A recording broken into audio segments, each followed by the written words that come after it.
Hello everyone, welcome back to the channel. Today we're going to be doing something exciting and showing a full round of Barbarian Assault, finally, 6 episodes in. I had an entire 40-minute collector video made, but then I realized no one wants to watch that much collecting, so I scrapped it and we're just going to do a full run and I'm going to try my best to just talk over it as it goes.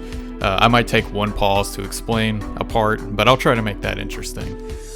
We've also got some levels and of course some gambling, so don't forget to like and subscribe if you enjoy the video, because I have something special in the works for 1,000 subs and we are creeping up on it. And I want to give back to the BA community that has been so nice to me and been so helpful. So at 1,000 subs I do have something planned for that. So anyways, I hope you enjoy and let's get into it. Alright, we're going to start this video out with a cheeky fishing level. And you know what? One fishing level deserves like 5 more, so let's do that.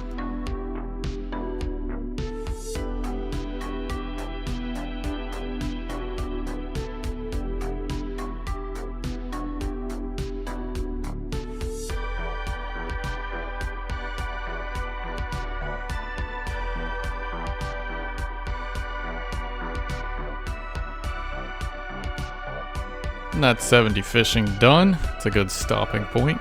Shockingly, it takes quite a while to level up when you're fishing anchovy and shrimp. So shrimp gives you 10 XP per catch and anchovy gives you 40 XP per catch, but they both give 30 XP while cooking, so figure that one out. Ooh, a maze random, how exciting. Let's see if we get lucky today.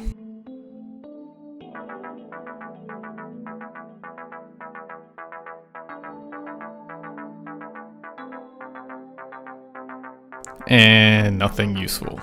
Alright, now that we've gotten nothing from the maze, let's get into some gameplay. This was from a race a few weeks ago. The Casual Barbarian Assault clan does a race every Sunday, and this was the first time I decided to participate, and so I recorded it, and that's what we're going to use today. It's a lot of fun. I'm definitely not good enough to do healing and defending yet, but I can do some collector.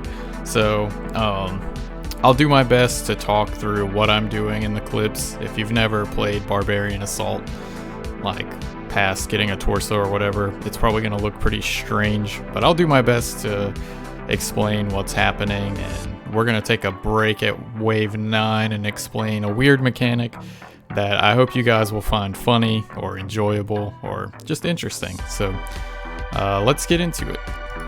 Alright, so we start off here at the wave 1 lobby, and if you look at the team order, that's the one you generally want to use.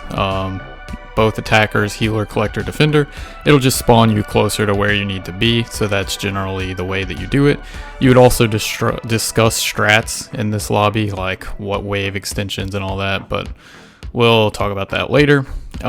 So for wave 1, we basically, as collector, want to block the runners, and really you don't need to block the first runner. I did it in this clip. It's not necessary. I wouldn't do it. But yeah, you do want to block the second one. And when I say block, I mean stand to the west of it so that it will not go west. So the reason that we're doing this is the defender has the longest jobs on waves 1 through 4. So generally you want to block the runner so that it doesn't go west and make it take even longer. So that's why we're doing that. So wave 2, we're going to do the same thing. However, there is another commonly used strategy where you use red eggs, but the call is green here, so I'm not going to do it. So I block the runner there, and then I go to block this one. If it were reds, I would have grabbed 2 reds. The defender would have done something different that we don't need to get into. But basically it would have made this runner there spawn 6 seconds later, and then we would have shot it with the cannon with reds. There is a green method and a blue method, but they're more uncommon. I've only done blue like once, so but red's pretty common. So wave 3, same thing. We're gonna go block, and it's probably already a lot different because I haven't picked up a single egg yet, which seems counterintuitive for collector. So the runner goes south there, so no need to worry about that. I probably could have done something to help out the healer there, but The priority is the block on wave 3. Wave 3 is tricky for defender. You definitely don't want to let this last one go west. But you can also do reds on wave 3 as well. But it's a little more difficult to pull off, so it's not as commonly done. But it wouldn't have mattered. The call was blue. So wave 4. It's similar to wave 1. You don't really need to block the first runner, if I'm not mistaken, but there are some mistakes that I make in this clip, and that's one of the reasons that I showed this game. So right there, that healer was coming towards me. I could have very easily walked into it to make our healer's job easier, and I could have done the same there, but he was already out there, but so he blocked it from going any further. Because you don't need to camp the cave on wave 4 like I did. And then right there with 3 seconds left, I moved, because if that one had spawned in, I could have trapped it on the wall there. So that's a common wave 4 thing, is when there's 3 seconds left on the clock up there, you want to go ahead and move to that spot north of me, and that'll trap the healer if it aggroes onto you. So wave 5, generally what you want to do is go get red eggs and get them loaded into the cannon and shoot the healers. But this is called C5. You would also do this if your team wants to do Y5. Do not do this unless your team specifically asks for you to do this. And the way that they ask is by saying C5 or Y5. So if you look in the clan chat there, it says C5. So I'm basically there to lure the healers. So if you notice that one north of me is aggroed onto me, and it just keeps it there and makes it easier for the healer to hit his code. So you'll notice that the call didn't change at 30 seconds like normal. That's because Homie Hops is caping, and it just extends the call so that the healer can get more of the correct food off. And it looks like our healer, hit the 48-second wave 5, which is impressive. Fortunately, the Ranger was still alive there, but that was very clean from our healer. Wave 6, if you watch wave 6, this is what you would normally do on a wave 5 if you weren't doing C5 or Y5. And basically all you want to do is make sure that you get red eggs in the cannon fast. That's what it boils down to. So if you don't get red eggs as the first call, what you're going to do is just run to the machine and convert it. So notice I only grabbed a couple, and you'll see why in a second. So the way that it works is green eggs convert into red eggs, so I only need to pull once. Blue eggs you have to pull twice because it'll convert to green and then green to red. Hopefully that makes sense. So I only load one egg in the cannon there because I like to keep one as an emergency egg, just in case like a runner gets fucky or something. You want to be able to shoot it. So if you watch Homie up there, wait for the emote. So as he's emoting, notice we have unlimited eggs. See how there's one in the cannon and I just shot it and it didn't decrease. That's a stall that allows you to have multiple eggs. It's called egg duping, and it's very important in these types of runs. All right, so we have wave 7. So the strategy called here was X7 or double 7. And that means that you want to pull the first healer and stick it into this little cave right there, and then wait for 12 seconds so you don't pull the healer spawning in up there to the north.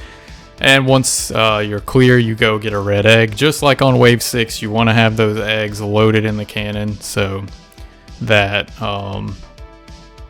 just so that you can get extra damage off. And this was that's not a big deal because that one was gonna die anyways. I don't really know why I went for the blue egg there. I was thinking maybe bluing the west one. I don't know why. It doesn't help at all on double 7. I have a problem. Okay, I need to blue things, and we'll talk about what bluing things is later. But I don't think it actively hurt anything. So just the Ranger over there we need to get some shots on. But see Homie's caping again, and look at all the eggs that are flying out of the cannon. Notice that it's not decreasing. I've blued here. I don't even remember doing that. Why did I blue that? Don't do that. That's really stupid. It didn't help. Like, What I really should have been doing here was getting another red egg. If I could have loaded a red, I could have helped. But since I blued that one north of the cannon, it wouldn't have helped anyways. So don't ever do that. I don't know why I did that. So wave 8 is gonna work roughly like 6. You just want to get red eggs in the cannon as soon as possible. And it looks like it's blue, so hopefully... Oh, please, Chunk Man. Please tell me you didn't go for another blue. It's been a while since I watched this footage, so... I'm really hoping that I didn't do it. Okay.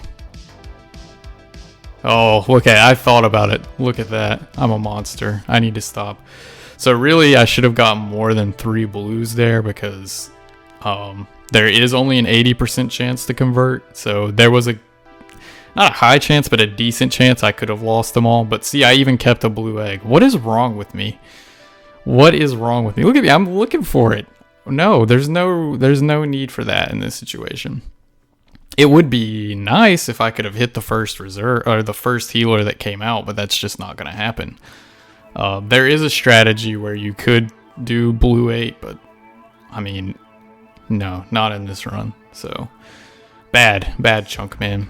All right, we're going to take a quick break in this run to explain blue. So these next 2 clips aren't part of the actual run, and they were done in a run where we were just messing around, so don't flame me because these aren't meant to be helpful blues. It was just meant to show blues off, so let's show them.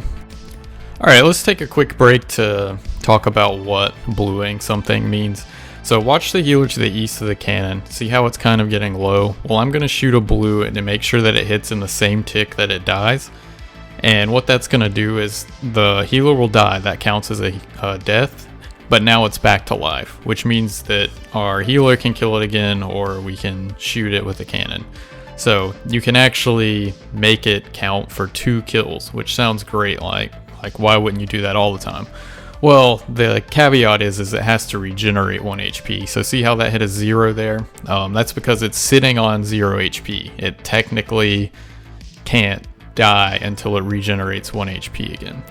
So what you want to do is blue the very first one, because that regen timer starts from the time that the NPC spawns in. So yeah, this is a very, very strong thing to do on high waves, but not really low waves because they don't generally last longer than 60 seconds. And I'll show you one more example. Okay, here's another example of me bluing something and why you should never blue a fighter or a ranger. You should only ever do it to a runner or healer. Not that I would ever sabotage my team. I would never do something like that.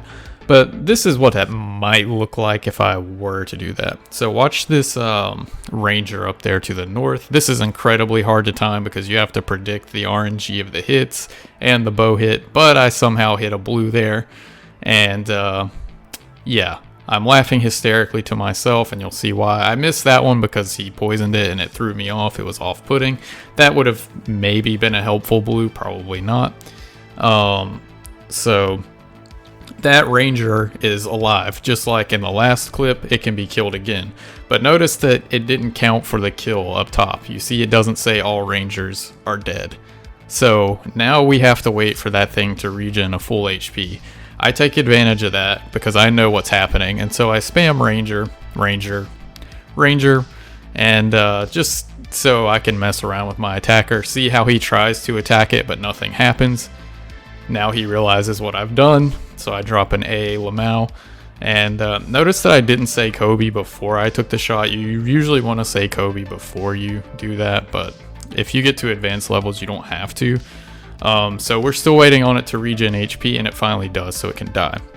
So hopefully that helps you make sense of what a blue is. Essentially, if you hit it in the same tick that it dies, it becomes a zombie that you can kill again.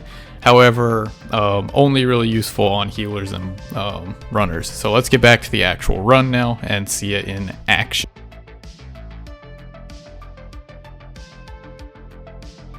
So wave 9, we're actually going to go for the blue 9. Which, yeah, this is an actual strategy. It's not just me being dumb. So I'm going to pull that first healer there. and I'm going to get way down south, so I only pull that healer. I don't want to pull any of the other ones spawning from the cave. It'll make everyone's life more difficult.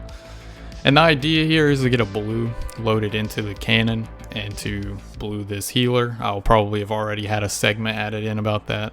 So I get my blue egg just in time. I had like 1 second to spare. Get it loaded up, and I have just a second. And there we go. There's the shot. The healer's blued, so that means that he doesn't have to kill an entire healer. So I'm going to call B good there.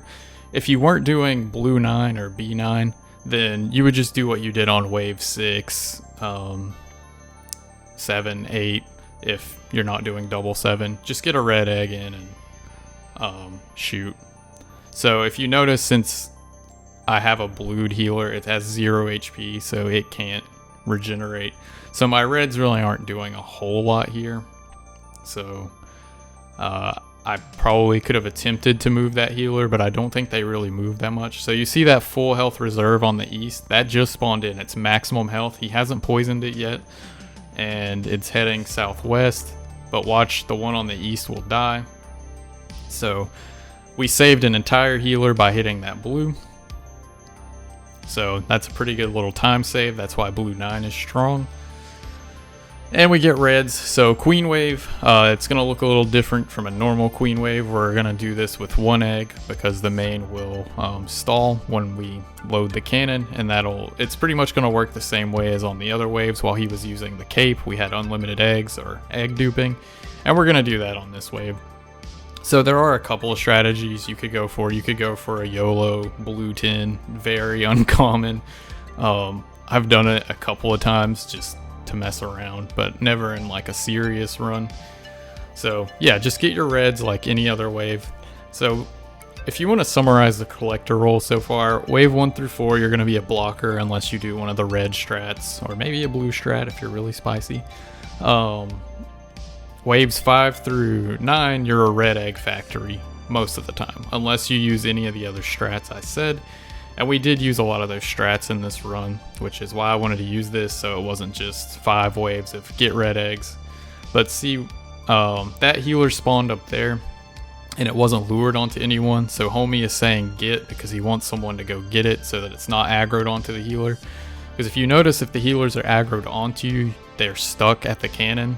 So he was telling us to go get it. I really should have went and gotten it there, but I wasn't paying attention to what was happening. So that's unfortunate. You always want to lure for the healer. It makes his life a lot easier. If that would have been stuck at the cannon, we could have gotten a lot of red eggs on it. So yeah, unfortunate. The cannon has a weird... so why am I blowing myself up there? I'm trying to get a preload. A preload just makes it so that if you try to shoot the cannon with no eggs in there, a little message will pop up that says like there's no eggs. So I'm trying to do that before the omega egg gets in there, and I took a lot of damage doing it, and I'm 17 HP, and I'm really freaking out here because the queen can hit 13s, and yeah, I could die very easily. He gets the clutch heal in, so props to him for that. And we got the load. So see, if I didn't have the preload in, that interface would have been up instead of like just the thing, which makes it hard to spam because they have to spam click the omega egg while it's in. So there we go. That's a full run. All right. I hope you enjoyed the first real gameplay on the channel. Definitely a lot of mistakes. I'm sure you guys will roast me in the comments. I'm ready for it. Still, a lot of fun, a lot of mistakes that run. I can't believe I did that on wave 7. Just watching it back, I feel so dumb. But yeah, let's get into some high gambles. How about that?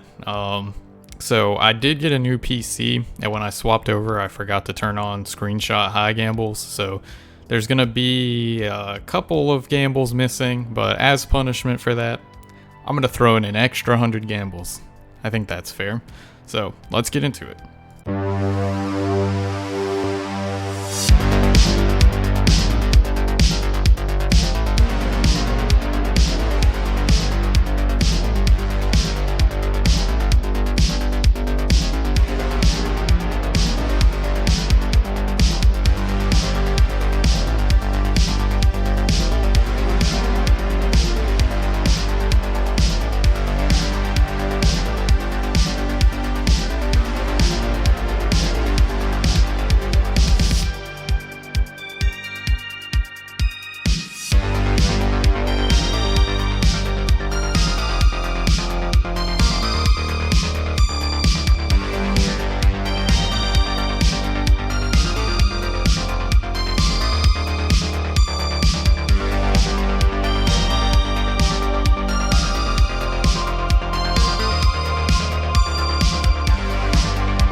Alright, that's gonna wrap it up for this video. I hope you enjoyed a little bit of Barbarian Assault gameplay. If you guys liked it, I will try Defender in the next video and kind of format it the same way. Do some gambles, do some defending. But it just depends on what you guys like. Just thought I'd try it out one time. But if you enjoyed it, like the video, subscribe to the channel. Getting close to 1K, I'm very excited. Have something I think will be pretty fun in mind. But yeah, that's going to be it. I'll see you guys in the next one.